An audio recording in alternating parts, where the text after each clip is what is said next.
afternoon, or evening as the case may be, in your part of the world. For those of you who don't know me, I'm Zen Archer, and you're listening to a Zen Life.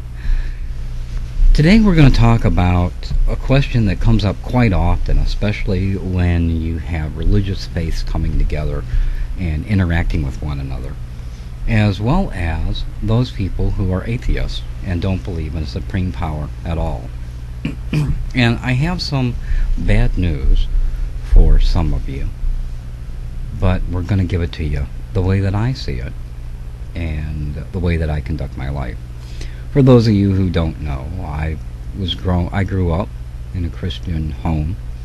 I attended church until I was 35 to 38 years old, and I was a believer. I read the King James Version of the Bible from one cover to the other at least 10 times. And there is some very, very wise words inside that book. There are also plenty of contradictions. There are stories that are just unbelievable. And yet, this is a book that is supposed to be inspired by the Word of God. Now, there are other books similar. There is the Quran and any number of other books. There are religions that don't consider themselves religions, like Buddhism. And yet, there is some higher power that human beings in general believe in. Even those people who don't believe in God. So does God exist? That is the question. Does God exist? Well, ladies and gentlemen, boys and girls, I'm here to tell you, yes, God exists. God exists for the following reasons. The majority of human beings on the face of this planet believe in a supreme power, someone who judges them based on what they do, someone who sets down rules and guidelines, not only for how to conduct their everyday life, but for their morality, for their ethics, for just about everything, in order to find salvation and go to heaven, if you are a person that believes that. Or there is the Buddhist faith, who believe in karma and reincarnation, and if you do good today in your future lives, you will reap the rewards of being what is it I'm looking for? Community-minded, of being humane and human to one another. So why do I say God exists when I'm someone who doesn't believe in the King James Version of the Bible, nor do I believe in the Quran, nor am I a Buddhist? How can I say there is a God? Well, it's simple. The majority of people in this world believe in a supreme being who makes judgment over them. Because of their belief in this God, their ethics, their morals, and the rules by which they live are created and designed and planned. If you're a person who does not believe in God, you are still affected by their beliefs wherever you live. The golden rule still applies, and treating another as you would have them treat you. You recognize positive things when you see it, and most people try to do positive things. I'm a person who believes that everyone is right from their own perspective, and that the trick is to see that other person's perspective. But be that as it may, God affects your life, even if you're an atheist and you do not believe in God. He affects your life because all of the rules and all of the regulations and all of the laws that govern who you are, where you live, your daily life, how you conduct yourself at work, all of those rise out of the belief in a supreme power. Now, I believe that's just nature. It's hard for me to believe that this is some cosmic accident and that this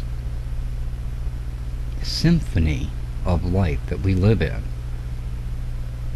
could just be an accident. But I consider that nature. I consider that just the way it is.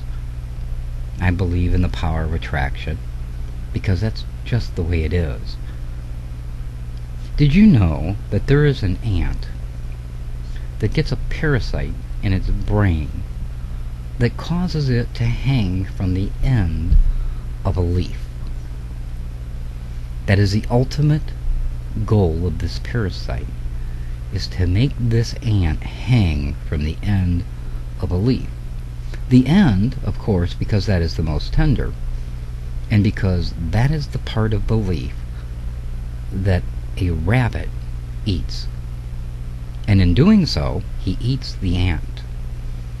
And the parasite, as the ant is digested by the rabbit, the parasite works its way through the rabbit's system and comes out as the rabbit pellets. And it needs that in order to go through its pupa stage, in order to fully mature again. And it's not until it's fully matured that it comes out of the rabbit. Now, it's just interesting to me that this particular ant that this rabbit eats produces a pellet that those rabbits, or that those ants, love and they live for. So they go to the rabbit pellets and they eat them. And when they do, they ingest the parasite, which works its way to their brain and causes them to hang from the end of a leaf where a rabbit will eat it. Isn't it hard to believe that that's an accident? It's just the way that it is.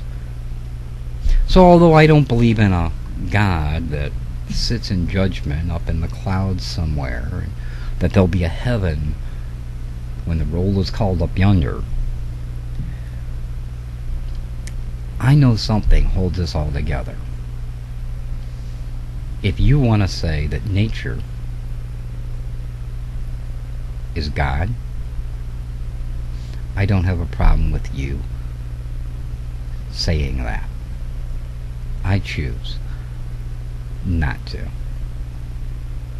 And I think if we each will allow one another to make our own choices about what we believe, instead of trying to force someone to see our truths, we will all be better off.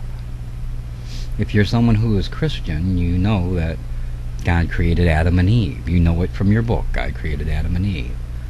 And the one thing that God gave to Adam and Eve was the power to choose.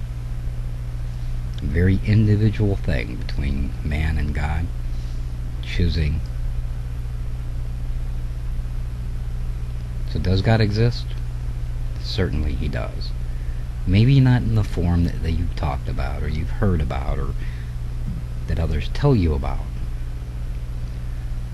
But God, the controlling force over humans and mankind,